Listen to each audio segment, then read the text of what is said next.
بسم الله الرحمن الرحيم، وبه نستعين، والصلاة والسلام على أشرف المرسلين سيدنا محمد وعلى آله وأصحابه الأخيار وسلم تسليما كثيرا. بسم الله الرحمن الرحيم. طيب، احنا النهاردة جايين بموضوع حيوي وشائك للغاية. وطبعا انتوا عارفين ان يوم الخميس انا اتكلمت في الموضوع ده اول امبارح. النهاردة احنا هنتكلم فيه لان احنا لمسنا الموضوع بايدينا. غلاء البنزين وغلاء الاسعار. طبعا في عز فرحة الناس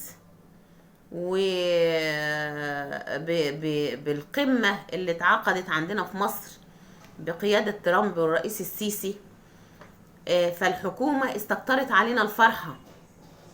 الحكومة استكترت على الغلابة ان هم يفرحوا ويحسوا ان مصر بقت ذات قيمة وقامة. القمة العربية او القمة الامريكية اللي حصلت في شرم الشيخ، اللي كان المفترض انها تحصل في قطر وما حصلتش، وقامت اسرائيل بضرب الدوحة عشان خاطر تبتر اعضاء حماس، حصلت عندنا والحمد لله تم ايقاف الحرب في القطاع وغزة، والحمد لله كل اللقاءات دي تمت عندنا في مصر. فالحكومة كتر خيرها. ازاي الشعب يقيم قيمته كده ويرفع راسه لفوق ويحس ان هو بني ادم او شعب من ضمن الشعوب اللي لها قيمة وقامة. راحت ضربانة على دماغنا ضربة، وراحت قالت ايه؟ اغلي البنزين واغلي السولار. الحكومة ما بتعرفش تاخد قرار يا جماعة. مش وقته يا سيادة الوزير مصطفى مدبولي، يا سيادة رئيس الوزراء، مش وقته خالص. اصبر على الناس تشم نفسها وتحس بفرحتها. لكن انت تخلي الناس فرحانة بالليل، الصبح تقومها على غم ونكد. حرام عليك. ليه بتعملوا فينا كده؟ الطبقة المتوسطة، انا مش بتكلم دلوقتي بقى عن الفقراء ولا الناس اللي بتاكل من الزبالة ولا حاجات كتير. انا بتكلم على الطبقة المتوسطة اللي انا كنت انا منهم. دلوقتي انا بستلف عشان اكمل الشهر.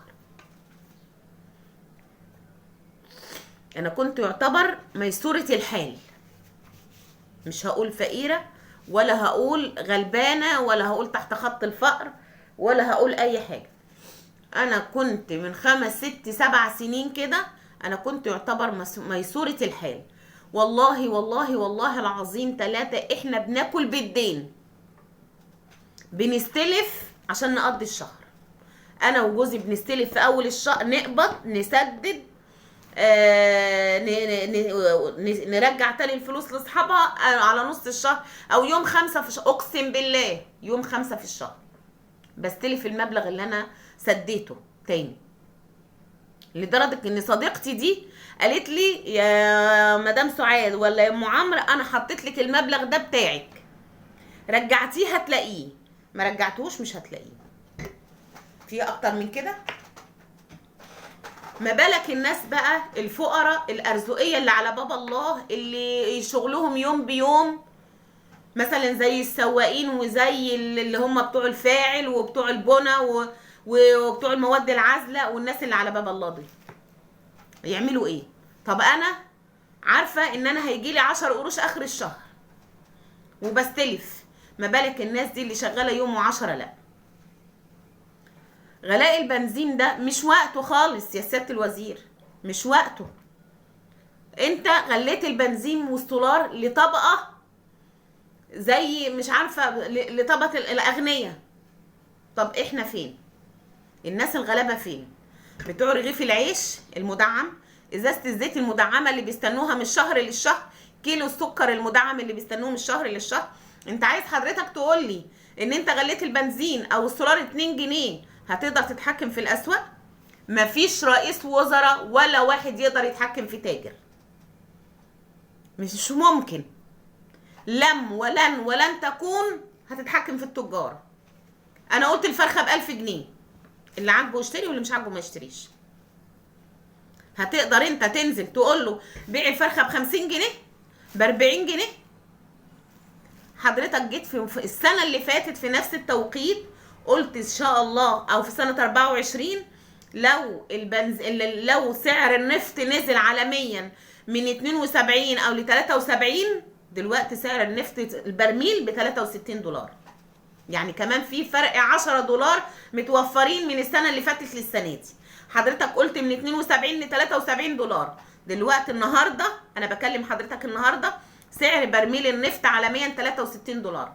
يعني المفروض احنا ما يبقاش عندنا زيادة محروقات. زيادة في حين في بلد تانية او في بلاد تانية المحروقات بتقل. ليه؟ لان سعر النفط نزل، لان الدولار نزل. الدولار ما عادش ب 51 ولا ب 52 والكلام ده في السوق السوداء. لا، الدولار يقل عن 49 جنيه. 49 جنيه، انا هقول 49 النهارده، انا بكلم حضرتك النهارده اهو. بلاد تانية بتقلل الايجارات، بتقللها، واحنا عندنا بنرفع الايجارات. بلاد تانية بتسكن الناس ببلاش وتدوهم شقق مجانا، واحنا عندنا بنطرد الناس في الشارع وبنهد احياء كامله. احياء كامله بتتهد في الجيزه والقاهره والقليوبيه والحتت دي. احياء ناس شاريه شقق بتتنزع ملكيتها، ناس بانيه بيوت، البيوت بتتهد على دماغها، والناس بقت قاعده في الشارع. من 10 سنين، من 2014 للنهارده، ما كانش فيه الكلام ده. ده دليل على ان الحكومه بتاعتنا حكومه ما عندهاش سياسه وما عندهاش اداره.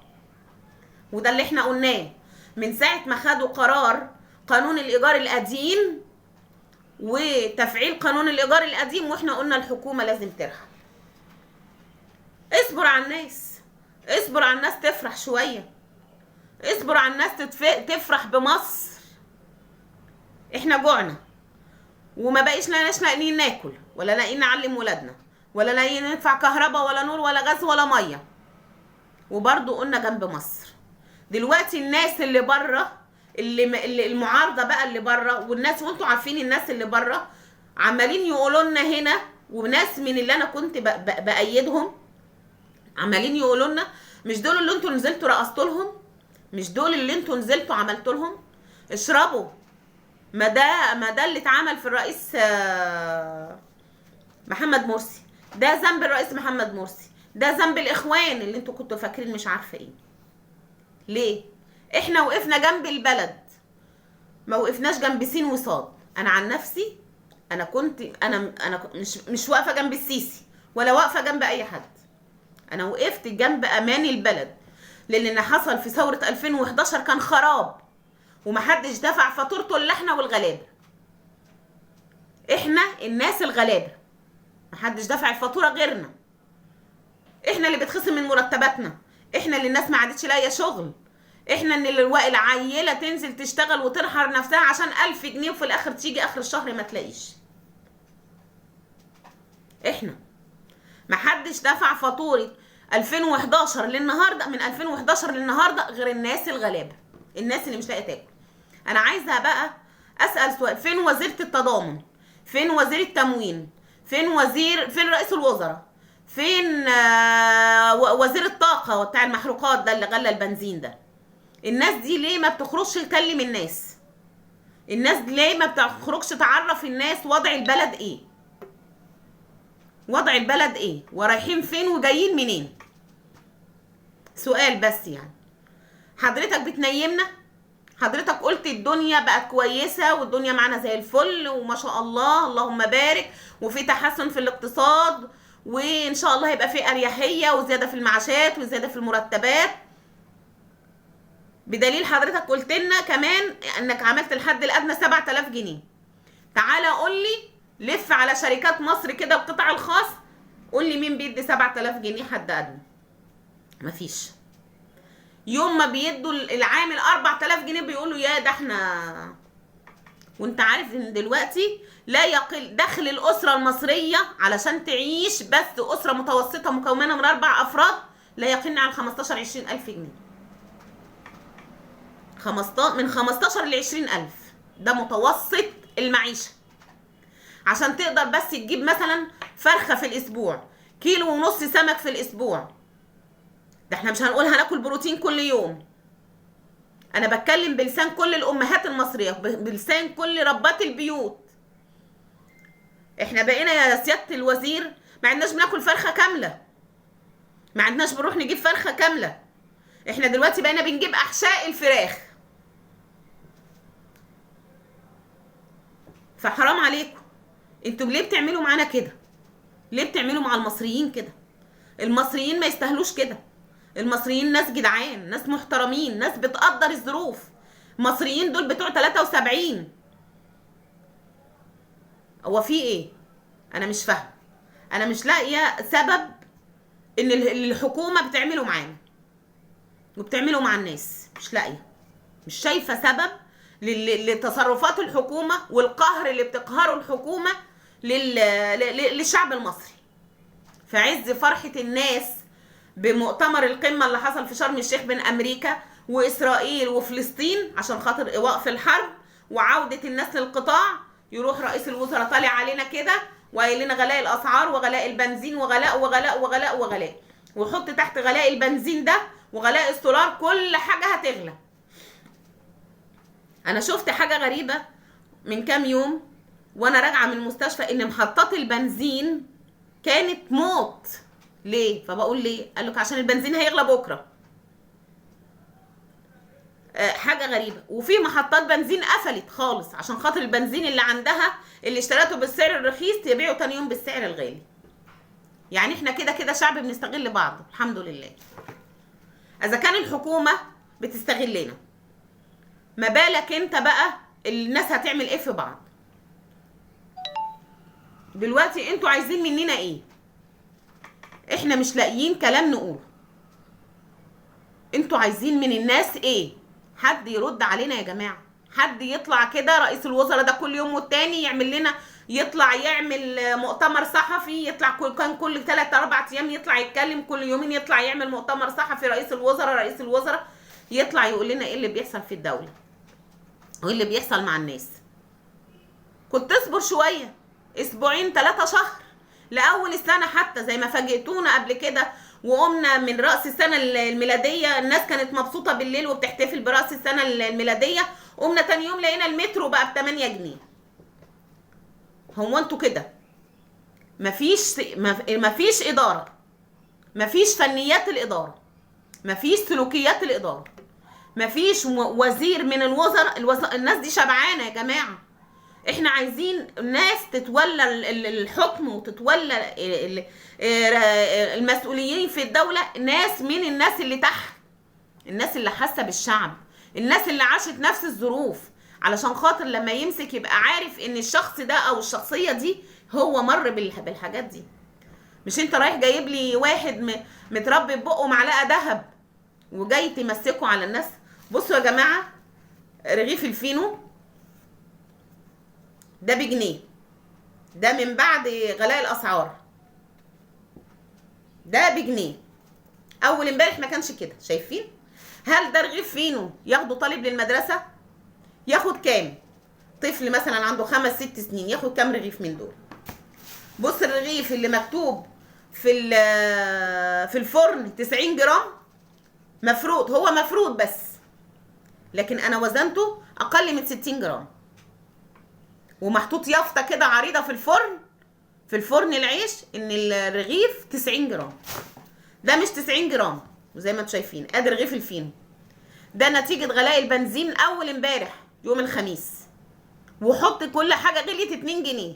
المواصله ام 8 جنيه بقت ب 10 جنيه، 3 4 خطوات ب 10 جنيه. انا بروح الشغل ب 50 جنيه وبرجع ب 50 جنيه. انا باخد كام 50 جنيه في اليوم؟ حرام ولا حلال؟ هو انا بروح الشغل على سوري في اللفظ على ظهر جمل ولا ظهر حمار؟ ما بياكل ايه؟ الفلاحين قال لك غلاء الاسعار، غلاء البنزين، لان الارض بتشرب وبتعمل بالسولار، بتوع الفاكهه، بتوع كل حاجه. احنا ما عدناش عارفين نعيش. احنا هندور لنا على بلد تانية.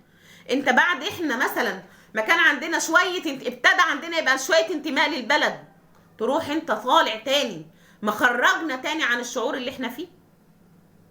احنا حبينا البلد في الكام يوم اللي فاتوا دول، تروح انت جاي تاني بعد كارثة الايجار القديم واللي انت عملته في الايجار القديم، وهتهجر الناس بعد 7 سنين وتشرد الناس بعد 7 سنين، انت والحكومة والبرلمان.